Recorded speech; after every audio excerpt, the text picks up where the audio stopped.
বলেছিলাম বন্ধুরা আজকে ছাঁচ থেকে কি করে বডি তুলতে হয় সেটা দেখাবো। দেখুন প্রথমে মাটিটাকে আমি বেলে নিয়েছি বেলুন চাকি দিয়ে, তারপরে পাতলা করে মাটিটাকে আমরা ছাঁচের মধ্যে দিয়ে দেবো। আলতো করে আস্তে আস্তে দিয়ে দিয়ে বা আঙুল দিয়ে দিয়ে চেপে চেপে আমাকে পূরণ করতে হবে। যদিও মুখটা আমি ভালো করে তুলিনি, কারণ আমি মুখটা ইউজ করি না, আমি মুখটা আলাদা করে বসাই বলে মুখের কাজটা আমি বেশি করে চাপিনি, বডিটাকে যতটা পেয়েছি চেপেছি।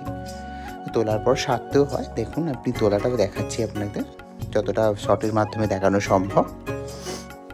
তো কেমন লাগছে জানাবেন। আর সরস্বতী প্রতিমা কিন্তু অর্ডার নেওয়া চলছে।